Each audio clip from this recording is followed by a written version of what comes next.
Today I want to talk to you on 6 ways to train yourself to mentally be strong. 6 ways to train yourself to be mentally strong. Ephesians 6:10, the Bible says, finally be strong in the Lord and in the power of his might. 2 Chronicles says, 15 verse 7 says, but as for you, be strong and courageous, for your work will be rewarded. Be strong and courageous, for your work will be rewarded. And then 1 Corinthians 16 verse 13 says, be on guard, stand firm in the faith, be courageous, and be strong. 6 ways to train yourself to mentally be strong. Now the Bible again and again talks about being strong. You find various verses here and there. It talks about being strong and being courageous, being firm. Those words keep on interchanging between each other. Now it's one way, or it's one thing to be strong physically and have the muscles that you need to have because you are drinking, eating, and exercising. That is okay. That is fine. But then the best place to be strong and the place where you will ultimately get real results is when you are strong mentally. Mental strength is very key in as far as life is concerned.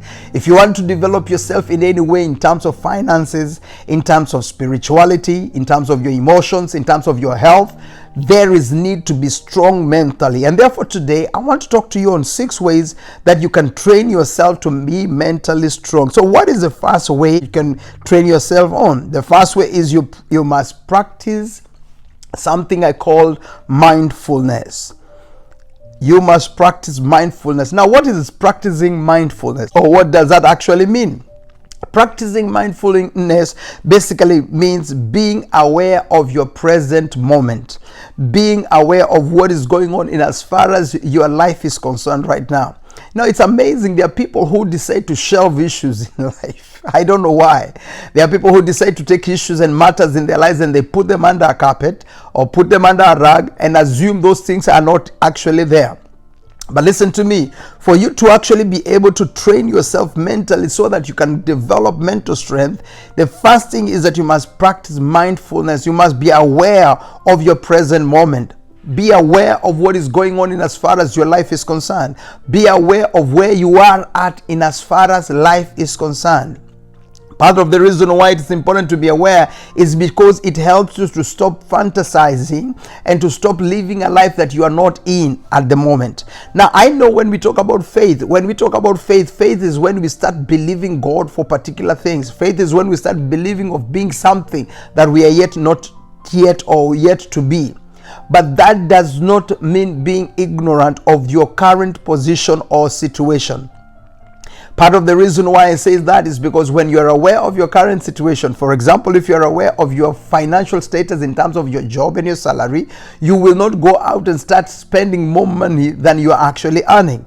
You will not actually go spending money that you do not have. You will not live a life of credit and debt with the assumption that one day things are going to be good. No. Being aware of where you are or being mindful of yourself on where you are at the moment helps you to organize yourself and plan yourself better. So that is the first thing.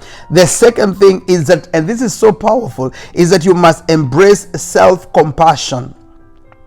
In our Bible, Jesus calls loving yourself. How does he call it love yourself? He says, love your neighbor as you love yourself. That's why I'm calling it loving yourself. In other words, you must be kind and understanding towards yourself. Don't be too tough on yourself. I'm talking to you about training yourself to become mentally strong. The second thing is that you must embrace self-compassion. You must love yourself. You must be kind to yourself. You must be understanding to yourself. And you cannot live a life where you keep on bashing yourself and bashing yourself and bashing yourself. But above all, you cannot live a life of guilt and condemnation. You must embrace self-compassion. You must learn to love yourself and accept yourself the way you are. Many times when you look at that mirror, you need to talk to that person in that mirror and tell that person, this is the best that God has done. Tell that person, I'm fearfully and wonderfully made. Tell that person on that mirror, you are the best. Speak to that person and tell them you are an achiever, you are greatness, you are going somewhere. You have to affirm yourself and tell good things to yourself and talk faith to yourself. Because the more you do that, or the more you embrace self-compassion, what happens is that it helps your mental thinking, and you start looking at yourself and also looking at life in a different way. Never bash yourself. Never underestimate yourself. Never think you are not good enough. Don't be in a place where you are always critiquing yourself. Whenever you are always bashing yourself and critiquing yourself, you are hindering your progress. You are hindering yourself from going somewhere. People who tend to do those things are people who eventually start doing things like drug taking. They start doing things like drinking too much or being drunkards. They start indulging themselves in things they ought not to be indulging themselves. Why? Because they are trying to compensate that feeling that they're having with something else. They are trying to get something so that in their minds they can start seeing something different. Listen to me. You don't need alcohol. You don't need drugs. You don't need to indulge in other things that you should not be doing. All you need to do is to understand, number one, that God loves you. Number two, that you, when you love yourself, you will be good enough, and you are already good enough. That's the second thing. The third thing, and this is very important, is that you must acknowledge and process your feelings. You must acknowledge the feelings you have, and you must know how to process them. What I mean by that is because many times you find there are people whose lives are governed or dictated by the feelings.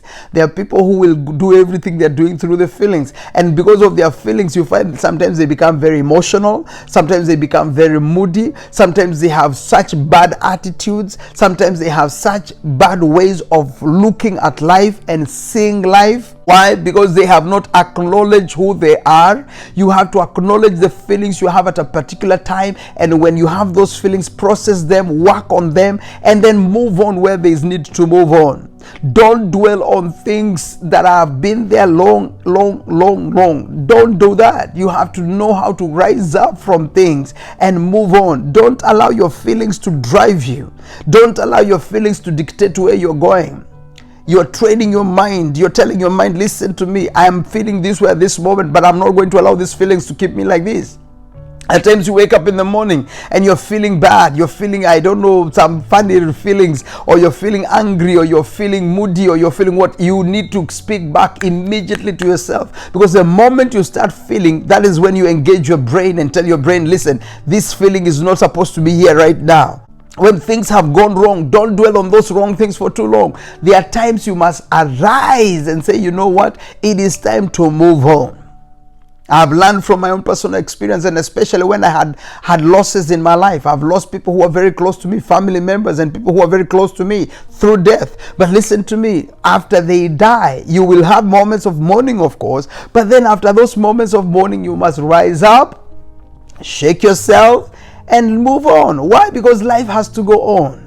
So you must acknowledge and process your feelings. Acknowledge them. Yes, they are there, but process them and then get rid of them and move on in as far as your life is concerned. Now, the fourth thing is that you must keep balanced perspective in life. Keep balanced perspective in life. In other words, whatever it is that you're doing, you must train yourself and teach yourself to think through things. Don't be hasty as far as things are concerned. Don't be hasty as far as making decisions are concerned. You have to learn how to think through things. Allow me to take my coffee a little bit. You understand what I'm saying? You have to learn to think things. These hasty decisions where you don't think through things is what is costing you so much. Is what is costing you so much. People who think through things are successful people. People who train their minds to think about things, they are successful people. You will always know a thinker by the way they talk, by how they respond to situations, by the way they talk as far as things are concerned. A thinker, you will know them, because by the time they open their mouth to say something, it has already been processed. And they already know what they need to say, and they will say it right. Why? Because they know how to process things. You need to keep a balanced perspective in as far as life is concerned. And then on top of that, don't be judgmental. Because you see people who have a balanced perspective, when they think through things and they think about things, they don't make conclusions just from the first sight of a thing. They don't make judgment simply because they have seen something and quickly in hastiness, they have already decided this is this and this is... No. They think through, they are able to balance, they are able to look out, this is good or this is bad, or this one is the one who is fair, this one is not. They do that kind of a thing. Why? Because they have a perspective that is balanced. Number 5, you must practice what I call self-care. Self-care. Listen to me. If you're going to train yourself mentally, you must practice self-care. What basically self-care? This one of self-care is almost similar to the one I talked about, embracing your self-compassion. But this is the embracing of self-compassion. It has a lot to do with your emotions, has a lot to do with you liking the way you are and liking the way you think, the way you look and all that kind of a thing.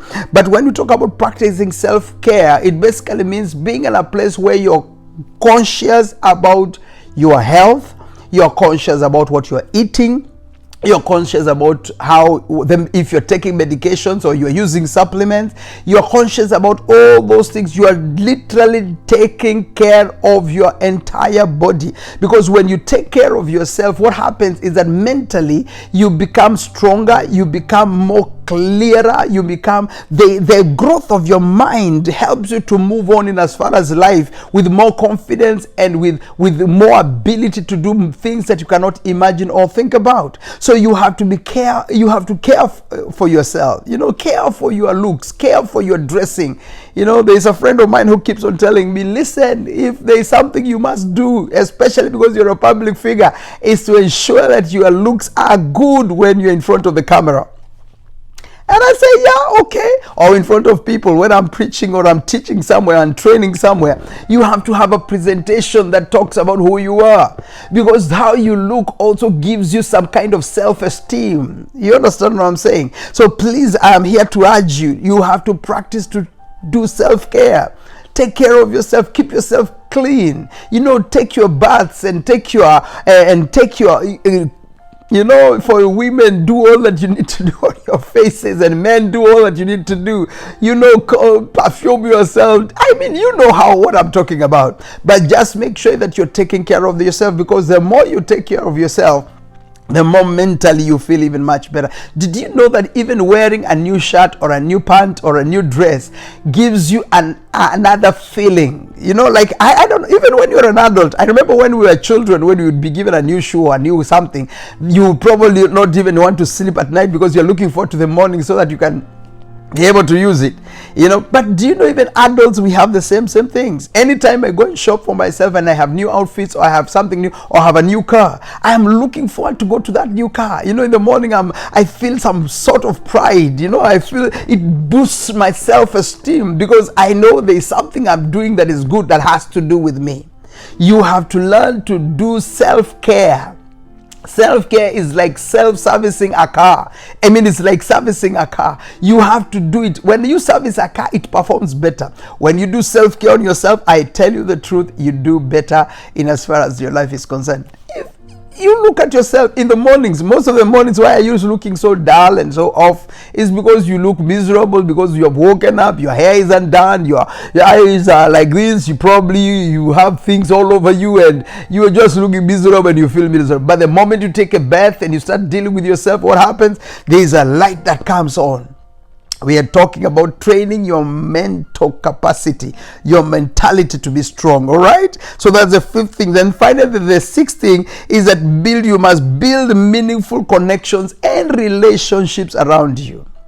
In other words, you have to know whom you're working with. You have to know whom you're talking with. You must know who is surrounding you. People who are connected with you are people who should be having an interest in where you're going. What I mean by that is that don't just work with people for the sake of working with people. Don't just have friends because they are friends. No. If you're with friends who are seeming not to build you in any way, Those are friends to stay away from. If you're having connections that are only draining you, or they're only receiving from you and they're giving nothing back to you, that basically is a good sign that those are people that you need to disconnect from. Connections that are correct are connections that bring synergy to you. In other words, you give them and they give you. You both have something that is working towards each other. When they're building you, you are also building them. That's the kind of a connection you want to have. You want to have people who are considerate about where you're going, people who are considerate about your position and are willing to lift you. The Bible says to me in Amos chapter 3 verse number 3, it says that how can two walk together unless they be in agreement? In other words, you can never be with somebody if you are not doing something together and you are not connected with a certain common interest and heading somewhere.